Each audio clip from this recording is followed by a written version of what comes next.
Avis vascular centre మన దేశంలోనే the best varicose vein hospital.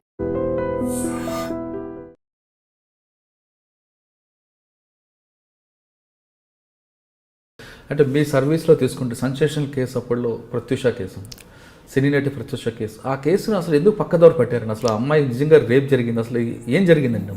పక్కదారి ఒక్కరు పట్టించలేదు. అనేక మంది అనేక తప్పులు దీంట్లో చేశారు, ఒక్కరని కాదు. మునుస్వామి అనే అతను అసలు ఆ రోజు డ్యూటీలోనే లేడు. పోస్ట్ మార్టం చేసిన అతను ఒక జూనియర్ డాక్టర్. అతను అప్పటికి సర్వీస్లో జాయిన్ అయ్యి కేవలం 3 నెలలు మాత్రమే అయింది. ఇంకొక సీనియర్ డాక్టర్ ఒక అతను ఒక మర్డర్ కేసు చేయడానికి పోయినాడు. ఆ రోజు మొత్తం 5 కేసులు వచ్చినాయి, ఇది లాస్ట్ కేసు. దీంట్లో వాళ్ళు చేస్తూ ఉంటే ఈ మునుస్వామి ఇంకిద్దరు డాక్టర్లు ఇంకెక్కడికో పోయిండి, ఆ దారిని పోతూ ఒక సినీ యాక్ట్రెస్ బాడీ ఉందంటే చూడ్డానికి పోయినారు. తర్వాత ఈ శవ పరీక్షలో జూనియర్ డాక్టర్ చేసినప్పుడు ఆఖరి కాలం ఏంటంటే పాయిజనింగ్ కేసులో మేము లోపల ఉన్నటువంటి అవయవాలను ఫారెన్సిక్ సైన్స్ ల్యాబొరేటరీలో కెమికల్ అనాలిసిస్ రసాయనిక పరిశోధన కోసం పెడతాం. అవి పెట్టినప్పుడు కాలం అంటే ఇది కాజ్ ఆఫ్ డెత్, మరణం ఎందుకు జరిగింది అనేది ఖాళీగా పెడతాం అది వచ్చేంత వరకు. దీంట్లో ఈయన అనుకోకుండా ఇష్టం వచ్చినట్టు టైప్ చేయించాడు, తనకు తెలియదు. అసలు రిపోర్ట్లో ఏముంది కూడా అతను చూసుకోలేదు. ఎందుకు అలా చేయాలి? మీరు పర్మిషన్ ఇస్తే నేను మీకు చూపిస్తాను. అది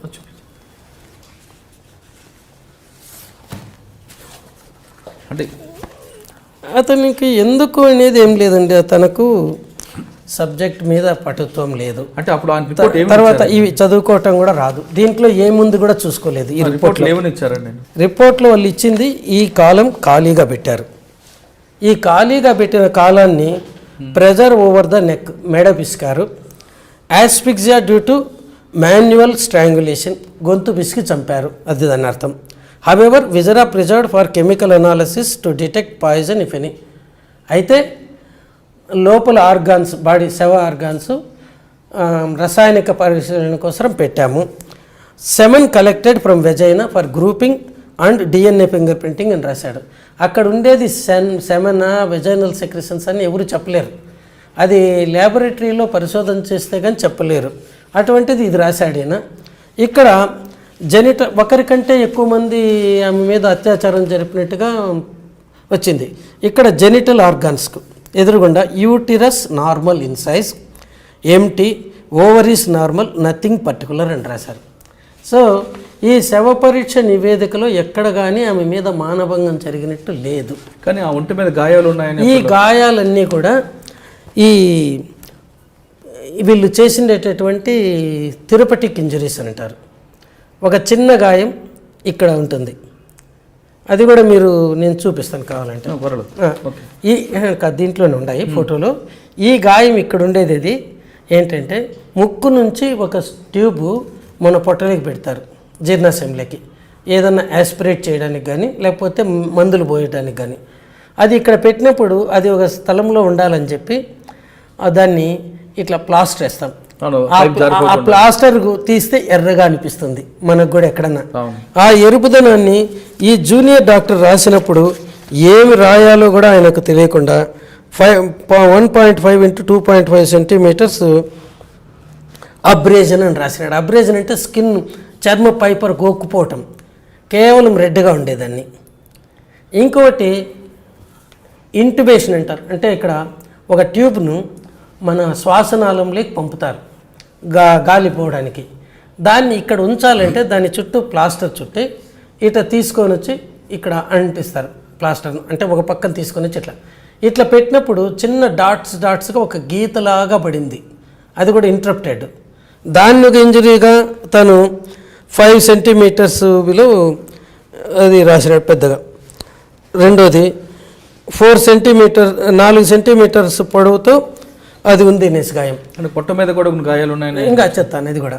ఇంకా ఒకటేమో జిగులార్ వీన్ అని, అంటే ఇది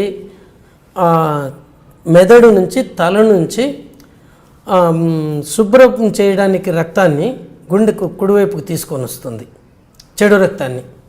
దాన్ని జిగులార్ వీన్ అంటారు. ఆ వీన్ ద్వారా వీళ్ళు పైప్ పంపాలనుకున్నారు, దాన్ని వీనస్ లైనింగ్ అంటారు, సెంట్రల్ వీనస్ లైనింగ్ అని. దానికోసం ఏం చేస్తారంటే ఇక్కడ ఒక చిన్న ఘాటు పెడతారు 1 సెంటీమీటర్ పొడవు. అది పెట్టి ఆ వీన్ తీసి దాంట్లోకి ఈ నీడిల్ గుచ్చుతారు. మనకు మామూలుగా ఇక్కడ చేసేటివే. అప్పటికే ఆమెకు మొత్తం కొద్ది తెలివి తప్పి ఇవన్నీ కూడా ప్రెజర్ తగ్గిపోవడంతో ఈ పని చేశారు. మామూలుగా అయితే ఆసుపత్రులు ఇక్కడ వస్తారో లేకపోతే ఇక్కడికి వస్తుంటారు. అది ఇక్కడ వీళ్ళు సెంట్రల్ వీనస్ లైనింగ్ అని ఇది చేశారు. అది చేసేటప్పుడు జుగులార్ వీన్ పక్కనే కెరోటిడ్ ఆర్టరీ ధమని, అది మెదడుకు తలకు మంచి రక్తాన్ని సప్లై చేస్తుంది. అది కానీ పొరపాటున కానీ దెబ్బ తగిలితే మనిషి వెంటనే చనిపోతారు, అంటే ఇంకా మెడికల్ నెగ్లిజెన్స్ కింద.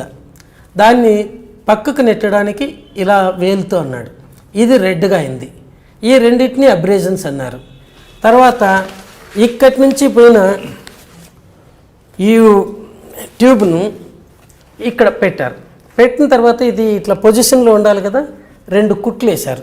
జస్ట్ ఇలా అంతే, మామూలుగా ఇట్లా వేసినట్టు దారంతో ఇట్లా కట్టేయడానికి. ఆ రెండింటినీ కూడా ఈయన అబ్రేజన్స్ అనుకున్నాడు. సో ఇక్కడ అయింది ఇదొకటి, ఇవి రెండు 6 అయినాయి. ఇంకా ఇక్కడ డ్రెస్సింగ్ పెడతారు. డ్రెస్సింగ్ పెట్టిన తర్వాత ఒక ప్లస్ లాగా టేప్ వేస్తారు. ఇక్కడ పోయిన టేపు ఇటు సైడ్ది ఈ కాలర్ బోన్ దీని మీద వెళ్ళింది. అక్కడ అదిమితే అది రెడ్గా ఉంది, అదొక అబ్రేషన్ అని రాసినారు. అంటే ఇదంతా అనుభవపూర్వం అనుభవం ఏమాత్రం కూడా లేకపోవడంతో జూనియర్ డాక్టర్ రాసినాడు. సీనియర్ డాక్టర్ మునిస్వామి ఉన్నారు కదా, ఆయన ఇంకా నేను ఆయన గురించి చెప్పటము ఎంత తక్కువ చెప్తే అంత మంచిది. 79లో ఎండీలో జాయిన్ అయ్యి 3 ఏళ్ళ కోర్సులో 92లో కంప్లీట్ అయింది. అప్పుడు ఏంటంటే ఎంటీ పేపర్లు ఇస్తే పాస్ అయ్యే కాలంలో ఆయన ఒక్కడిగా చాలా మంది అట్లా అయినారు. 100కి 60 మంది ఆ టైప్ వాళ్ళే ఉండారు మా దగ్గర. ప్రత్యూష మీద అత్యాచారం జరిగిందంటారా? చెప్తాను, ఇది పూర్తిగా చెప్తాను. ఇది కూడా ఎందుకంటే ఇవన్నీ కూడా ఈ డీసీ షాక్ అనేది లాస్ట్లో మనం చనిపోయిన డిక్లేర్ చేసే మునుపుగా ఆసుపత్రుల్లో ఏం చేస్తారు, ఈ బ్రెస్ట్ బోన్ కింద బాగా ఇట్లా గట్టిగా ఒత్తి ఇచ్చేస్తారు. దీనికి బదులు ఇప్పుడు ప్రజెంట్ ఆసుపత్రుల్లో ఎలక్ట్రిసిటీ పంపిస్తారు, డైరెక్ట్ కరెంటు. ఆ కరెంట్ ఇట్లా పంపినప్పుడు ఇక్కడ జల్లీ రాస్తారు, రెసిస్టెన్స్ రాకుండా ఎర్రగా కాకుండా ఉండడానికి. కానీ వీటికి రాయరు. ఈ ఆడవాళ్లకు బ్రెస్ట్ ఉండటంతో ఇట్లా అనుకుంటే ఇక్కడొక గీత ఇక్కడొక గీత పడింది, ఇవి 2. దీన్ని కూడా ఒక గీతలాగా ఇట్లా వస్తే 8 × 4 సెంటీమీటర్లు అని రాసినారు. అంటే 8 సెంటీమీటర్లు పొడవు, 4 సెంటీమీటర్లు వెడల్పు, రెడ్గా ఒక గీత, అది అబ్రేజన్ కూడా కాదు. సో ఇలా రాసినారు. తర్వాత ఈ చేతికి 3 మస్కిటోస్ చీమలు గరిస్తే ఏర్పడతాయి కదా, ఆ టైపు 3 ఉన్నాయి. ఇక్కడ మల్టిపుల్ 2 × 3 సెంటీమీటర్స్ దూరంలో. ఇవేంటంటే బ్లడ్ గ్యాస్ అనాలిసిస్. అంటే మనము ఆర్టరీ నుంచి వీనస్ బ్లడ్ చెడు రక్తం తీసుకోవాలంటే పెద్ద కష్టం కాదు, ఇట్లా పైకి వస్తుంది కాబట్టి ఇక్కడ అదితే ఉబ్బుతాయి. ఈ ఆర్టరీ నుంచి తీస్తే అట్లా కాదు, దాంట్లోకి ఇట్లా ట్రై చేయాలి నీడలు. ఇటువైపు 3 సార్లు ట్రై చేసినారు, ఇక్కడ చాలాసార్లు ట్రై చేసినారు ఈ ఏరియాలో. వాటిని కంట్యూజన్స్ అని రాసేసినారు, మల్టిపుల్ మార్క్స్ ఉన్నాయనేసి. ఇంకా 2 ఈ లోపల చరస్ చంద్ర అని డాక్టర్ను కేర్ హాస్పిటల్ మార్కెట్ నుంచి పిలిపించారు. ఆయన 10:30కి అట్లా వచ్చినాడు నైట్. ఆయన ఇక్కడ కట్ చేసి ముందు లెఫ్ట్ సైడ్ కట్ చేసినాడు, అంటే ఫీమరల్ ఆర్టరీ ఇక్కడి నుంచి పోయే దమన్లో. మనకి ఇంతకు మునుపు యాంజియోప్లాస్టీ స్టంట్ చేయాలంటే ఇక్కడి నుంచినే పంపేవాళ్ళు, ఇప్పుడు ఇక్కడి నుంచి పంపుతున్నారు. నాకు కూడా ఇక్కడి నుంచినే చేశారు అది. సో దీంట్లో మొదటి ఎడం పక్క చేశాడు, సక్సెస్ కాకపోతే మళ్ళీ కుడి పక్క చేశాడు. ఇవి ఆమె మీద ఉన్న మొత్తం గాయాలు. ఒక్కటి కానీ అబ్రేజన్ లేదు, కంట్యూజన్ లేదు, కేవలం థెరపటిక్ గాయాలు చిన్నవి. ఇది ఒక్కటి కొద్ది కట్ చేసింది, ఇవి 2 దీన్ని కాల్చినవి, ఇవి 2 ఇంజెక్షన్. డాక్టర్కి ఎక్స్పీరియన్స్ లేకపోవడం, కింద డాక్టర్కి ఎక్స్పీరియన్స్ లేకపోవడంతో అది ఫస్ట్ ఘాటంతో అమ్మాయి కేసు అందుకోసం దీంట్లోనే మేము ఒకటి ఏంటంటే one photo is more than enough for 1000 words అంటాం. లేకపోతే నాకు కూడా వాళ్ళు కానీ అబ్బాయి ఫోటోలు తీయించారు కాబట్టి వానికి థ్యాంక్స్ చెప్పాలా, ఆ చిన్న జూనియర్ డాక్టర్కు. ఫోటో కానీ తీయకపోతే అవనేమో 4 సెంటీమీటర్ల పొడవు, ఇవన్నీ కంట్యూజన్స్ ఏమో అని అనుకునేవాడిని. ఆ అమ్మాయి చనిపోవటము విషం సేవించటం వల్ల. ఇద్దరూ కూడా 1993-96 మధ్యలో ఇక్కడ గౌతమి జూనియర్ కాలేజ్ సంజీవ్ రెడ్డి నగర్లో ఇంటర్మీడియట్ చేసేవాళ్ళు. ఇంటర్మీడియట్ తర్వాత అమ్మాయి హోటల్ మేనేజ్మెంట్ కోర్సులు చేరింది. అబ్బాయి వాసవి ఇంజనీరింగ్ కాలేజీలో ఇంజనీరింగ్ చదువుతున్నాడు. ఈ అబ్బాయి వాళ్ళ ఇంటికి అప్పుడప్పుడు అమ్మాయి కోసం పోయేవాడు, ఆ అమ్మాయి వీళ్ళిద్దరు కలిసి తిరిగేవాళ్ళు. వాళ్ళ తల్లిని కూడా 2 సార్లు భువనగిరిలో ఒకసారి బొమ్మల రామారాం అనే చోట ఆమె పనిచేసే చోట కూడా వదిలినట్టు ఆమె తన సమాధానం చెప్పింది కోర్టులో, అంటే తన ఇచ్చే సాక్ష్యంలో. ఇది వీళ్ళిద్దరూ ముందు ఫ్రెండ్సే అనుకున్నారు.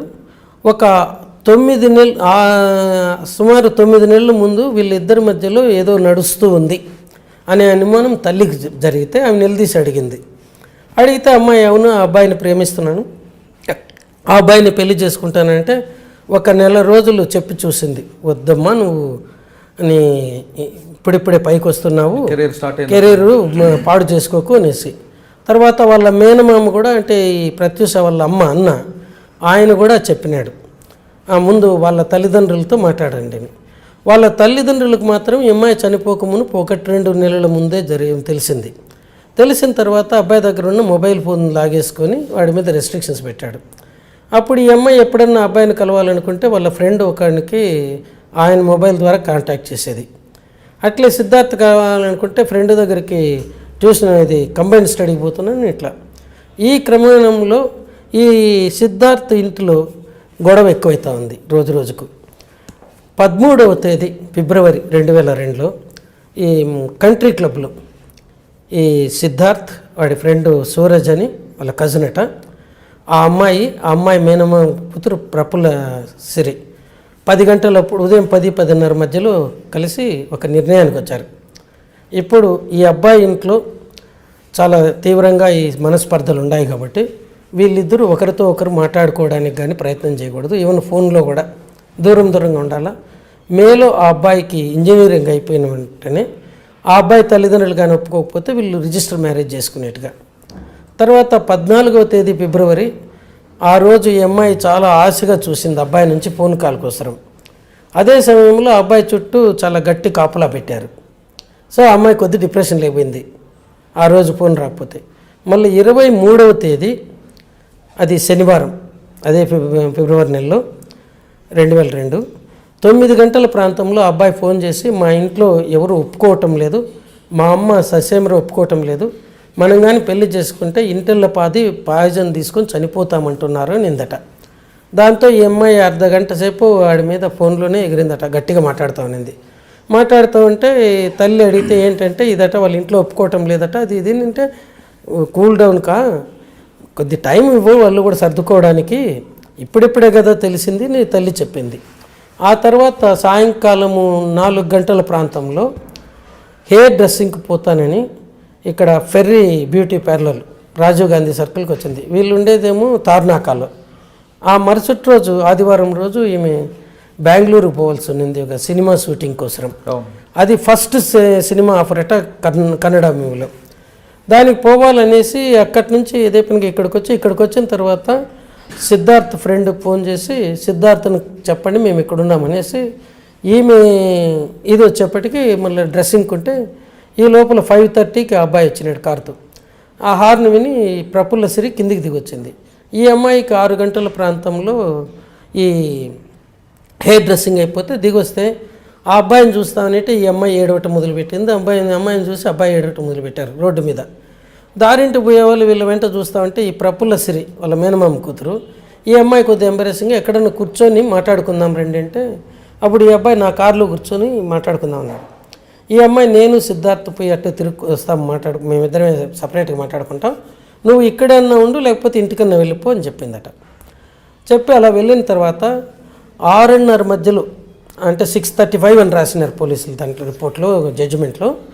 ఈ అమ్మాయికి తేజ ఆఫీస్ నుంచి ఆనంద్ అని వాళ్ళ కో డైరెక్టర్ ఫోన్ చేసి నీకు జయం ఫిల్మ్లో లీడ్ రోల్ సెలెక్ట్ చేసుకున్నాము రమ్మని చెప్పాడట. అది వెంటనే వాళ్ళ అమ్మకి చెప్పింది. వాళ్ళమ్మ ఇన్ టర్న్ ఈ అమ్మాయి ఫ్రెండ్స్కి అందరికీ చెప్తే వాళ్ళు ఈ అమ్మాయిని కాంటాక్ట్ చేస్తూ ఉన్నారు. అందుకే కోర్టులోనే ఉంది.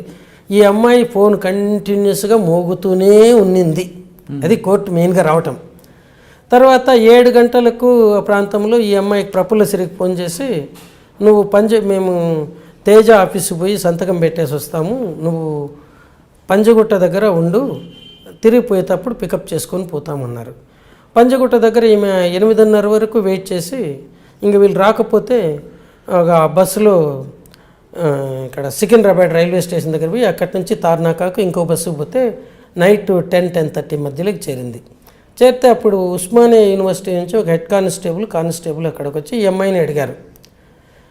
ఇక్కడ ఒక అమ్మాయి పాయిజన్ తీసుకొని కేర్ హాస్పిటల్లో చేరిందట, నీకు తెలుసా అంటే తెలియదు, లేదు అని చెప్పిందట అమ్మాయి. తర్వాత వీళ్ళ అత్తకు ఫోన్ చేసింది నిజమేనా అనేసి. అవును, ఇక్కడ కేర్ హాస్పిటల్లో బంజారాలో చేరింది అమ్మాయి అంటే. ఇది ఈ విషయం ఇక్కడ అంటే ఉస్మానియా యూనివర్సిటీ పోలీసులకు ఇద్దరు పోయి కూడా వాళ్ళు ఇది ఈ విషయం పక్కదారిని పడతామంటే మాకు ఇన్ఫర్మేషన్ ఇచ్చినారని కూడా చెప్పలేదు. ఈ లోపల ఇక్కడ హాస్పిటల్కు వీళ్ళు చేరింది 7:30, 7:15 ఒకసారి ఈ అమ్మాయి అంటే ప్రత్యూష తల్లి ఏమని అడిగింది, ఏమ్మా ఇంకా రాలేదంటే తేజ ఆఫీసుకు పోయి సంతకం పెట్టి వస్తాము అగ్రిమెంట్లోన, నాతో పాటు సిద్ధార్థ్ ఉన్నాడు అని చెప్పిందట. మళ్ళీ ఈమెకు వీళ్ళు 7:30, 8 మధ్యలో వీళ్ళ ఫ్రెండ్స్కి ఫోన్లు చేసి బాగా చదవండి అది ఇది చెప్పిన తర్వాత పోతామంటే ఏం రేపు ఇట్లా మాట్లాడుతున్నారంటే ఏం లేదులే మీరు కేర్ బంజారా హాస్పిటల్కి రండి తెలుస్తుంది అన్నారు. అక్కడ 7:30, 8 మధ్యలో చేరితే కమలాకర్ రావు అనుకుంటాను ఆయన పేరు, వాళ్ళ ఆర్ఎంఓ చూసినాడు. చూసి వీళ్ళను వార్డ్ బాయ్ ఈ అమ్మాయిని వీల్ చైర్లో తీసుకొని పోతూ ఉన్నాడు. దిగుతూ ఉన్నట్టు ఈ అమ్మాయి వాంతి చేసుకునింది.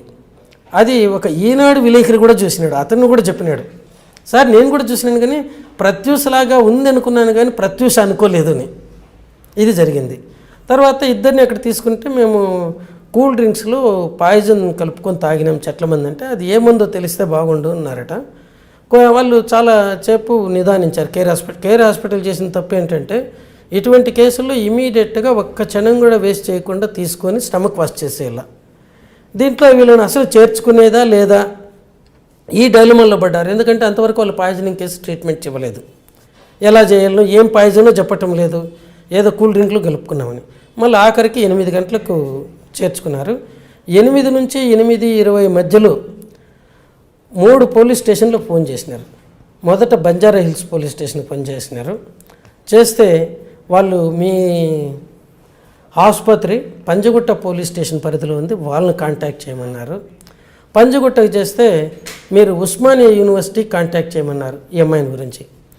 ఉస్మానియా యూనివర్సిటీకి చేస్తే మీరు చెప్తా ఉండేది బార్డర్ ఏరియా, అది ఉప్పల్ కింద వస్తుందో తార్నాక ఉస్మానియాకి వస్తుందో తేల్చుకొని వాళ్ళకి చేయండి అన్నారు. అది వాళ్ళు స్పందించిన విధానం ఇక్కడ పోలీసుల గురించి చెప్పాలంటే. తర్వాత 10:30కి వీళ్ళు పోయినారు తీసుకుని కూడా. నైట్ 2 గంటలప్పుడు ఒక కార్ డ్రైవర్ను సుమో మోటార్తో ఈ 3 పోలీస్ స్టేషన్లకు అడ్రస్ చేసిన ఇంటిమేషన్స్ ఎమ్మెల్సీ ఇంటిమేషన్స్ పంపినారు. బంజారా హిల్స్ వాళ్ళేమో అబ్బాయి తీసుకొని ఏఎస్ఐ వచ్చి అమ్మాయి మాట్లాడేట్టుగా లేదు, అబ్బాయి అంతవరకు ట్రీట్మెంట్ స్టార్ట్ అయింది. ట్రీట్మెంట్ జరుగుతూనే ఉంది. అంటే ఇక్కడ ఒకటి అంటే పోలీసులది కూడా ఒకటి కవర్ కావాలి కదా, ఎంత నిర్లక్ష్యం అంటే ఇంత ఇష్యూ కావడానికి ఏంటనేది. ఇక్కడ పోతే వాళ్ళు బంజారా హిల్స్లో అబ్బాయిది చూసి నోట్లోన ముక్కులోన గొట్టాలున్నాయి, మాట్లాడే పరిస్థితుల్లో లేడు అని రాసుకొని పోయినాడు. అమ్మాయి కూడా పక్కన ఉందంటే వాళ్ళని తిట్టుకున్నారట, మన ఇద్దరు పాడు చేస్తారనేసి. తర్వాత పంజగుట్ట వాళ్ళు ఇద్దరు తీసుకోలేదు. ఉస్మానియా యూనివర్సిటీకి పోతే వాళ్ళు తిట్టి పంపినారట, మీకు పని పాట లేదు, మా ఏరియాలో ఎవరు పాయిజన్ తీసుకోలేదని. వీడు మళ్ళీ 4 గంటలకు తిరిగి వచ్చినారు. మరుసటి రోజు 11 గంటలకు ఈ ఆర్ఎంఓ ఎవరైతే అంత మునుపు రోజు చూసినాడో తనే స్వయంగా సిసిఎస్కు సెంట్రల్ క్రైమ్ స్టేషన్కి పోయినాడు. అక్కడుండే ఆఫీసర్ని కలిసి, సార్ అమ్మాయి కండిషన్ క్రిటికల్గా ఉంది, ఇంతవరకు ఎవ్వరూ రాలేదు ఆ అమ్మాయి గురించి, ఎప్పుడు చనిపోతుందో తెలియదు, అలా క్రిటికల్గా ఉందంటే అక్కడ ఉండే పోలీస్ ఆఫీసరు వాళ్ళు ఎక్కడ పాయిజన్ తీసుకున్నారో తెలుసుకొని ఆ పోలీస్ స్టేషన్కి చెప్పండి అన్నారట. ఇది జరిగింది. ఇంకా ఆయన ఏం చేయాలో తెలియదు. ఈ లోపల ఆయనతో మాట్లాడుతూ ఉన్నప్పుడే ఈ అమ్మాయి చనిపోయిందని ఫోన్ వచ్చింది 11:45కు. అప్పుడు వస్తే ఇంకేముంది, ఆ అమ్మాయికి సంబంధించిన వాళ్ళు ఉస్మానియా యూనివర్సిటీ పోలీస్ స్టేషన్కి పోయి అక్కడ కంప్లైంట్ ఇవ్వనండి, వాళ్ళు వచ్చి బాడీ హ్యాండ్ ఓవర్ చేసుకుంటారని. అంటే వాళ్ళు వచ్చి బాడీ హ్యాండ్ ఓవర్ చేసుకునేంతవరకు ఇక్కడ ఆసుపత్రిలో శవాన్ని పెట్టుకోవాలా. ఇది ఆయన ఇచ్చిండేది. తర్వాత ఈయన ఆర్ఎంఓ మళ్ళీ ఇక్కడికి వచ్చి తల పట్టుకొని విచారంగా కూర్చోంటే అప్పుడు సంగీతారెడ్డిని వాళ్ళ దగ్గర రిసెప్షనిస్ట్గా పనిచేసిపోయింది ఒక అమ్మాయి. వాళ్ళ ఫాదర్ విఠల్ రెడ్డిని డిఎస్పీగా ఉన్నాడు, ఇప్పుడు నోమోర్. ఆ అమ్మాయి తన ఫాదర్ ఫ్రెండ్ జగన్నాథరావు అని ఒక అడిషనల్ ఎస్పీ ఆయనకు ఫోన్ చేసింది. సార్ ఇట్లా ఉంది ప్రాబ్లం అంటే ఆయన పంజగుట్ట పోలీసులకు ఫోన్ చేస్తే వాళ్ళు వచ్చి వాళ్ళ దగ్గర నుంచి రిక్విజిషన్ తీసుకొని కేసు రిజిస్టర్ చేసుకొని శవాన్ని తీసుకెళ్ళి ఇక్కడ నిమ్స్లో పెట్టారు.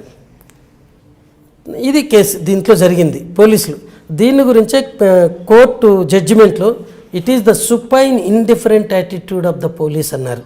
ఇది ఇక్కడ జరిగింది. ఇంకా ఈ బట్టలది ఒకటి ఉంది దీంట్లో. ఈ తల్లికి ఎప్పుడైతే వీళ్ళు ఈ అమ్మాయి ఇచ్చిన అడ్రస్ ప్రకారమే ఈ అమ్మాయిని ఐసీసీయూలో చేర్చారు, ఇంటెన్సివ్ కొరోనరీ కేర్ యూనిట్లో. అబ్బాయినేమో అక్యూట్ మెడికల్ కేర్ యూనిట్లో చేర్చారు. మళ్ళీ 10:30 తర్వాత అబ్బాయిని కూడా ఐసీసీయూలోకే చేర్చారు. అంటే ఈ అబ్బాయి పెద్ద గొడవ చేస్తున్నట్ట, నేను నా ఫ్రెండ్ దగ్గరనే ఉండాలనేసి ఇంకా వాడి బాధ తట్టుకోలేక అక్కడికి చేర్చినారు. ఇద్దరు కూడా ఐసీసీయూలోనే ట్రీట్మెంట్ తీసుకుంటూ ఉన్నారు. ఈ తల్లికి ఫోన్ చేసినప్పుడు 8 నుండి 8:20 మధ్యలో ఒక సపరేట్ డ్రెస్ తీసుకురండి అన్నారు. ఈ డ్రెస్ కూడా మేము అమ్మాయి దాంట్లో యూరిన్ మూత్రము తర్వాత ఇవన్నీ పోయింది, కొద్ది టైట్గా ఉంటే కట్ చేసి తీసేసాము, మీరు అమ్మాయికి వేయడానికి వేరే డ్రెస్ తీసుకుంటామని. అది డ్రెస్ విషయంలో. తర్వాత ఈ అమ్మాయి మూర్చలేకపోయిన తర్వాత మళ్ళీ రివైవ్ చేసినారు, ఇవన్నీ ట్రై చేస్తున్నారు. ఈ లోపల వీళ్ళకు ఈ ఆర్టీరియల్ లైనింగ్ ఇవ్వటం రాదు. చరస్ చంద్ర అని ఇంకో డాక్టర్, ఆయన పల్మనాలజిస్ట్, కేర్ హాస్పిటల్ బంజారా ఇది మార్కెట్ దగ్గర ఉంటాడు. అతన్ని పిలిపిస్తే ఈయన ఇది పెట్టాడు. ఇది జరిగింది. మళ్ళీ నెక్స్ట్ డే ఆ అమ్మాయి 11:45 చనిపోయింది. అంటే 14 గంటల 45 నిమిషాలు ఆసుపత్రిలో బ్రతికుంది.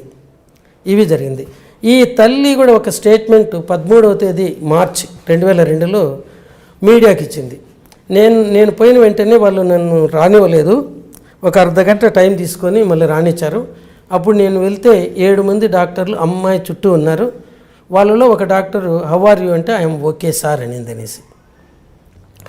ఇది ఒక విలేకరి నిజంగా అనిందంటే ఈ కన్నతల్లి అబద్ధం చెప్తుందామా అనుకుంటామని సిగతమించింది. సో ఇక్కడ రేప్ చేసి గొంతు బిసికి చంపేస్తే తల్లి వచ్చిందని మళ్ళీ వెలుగులోకి వస్తుంది అనేసి ఇది ఇక్కడ జరిగింది. తర్వాత అమ్మాయి ఎందుకు చనిపోయింది, అబ్బాయి ఎందుకు చనిపోలేదు అనేది, ఇది మన శరీరం యొక్క కండరాలను బట్టి ఉంటుంది, ఎంత పెద్దగా ఉండేది. అబ్బాయిల్లో ఫ్యాట్ తక్కువ, కండరాలు ఎక్కువ ఉంటాయి.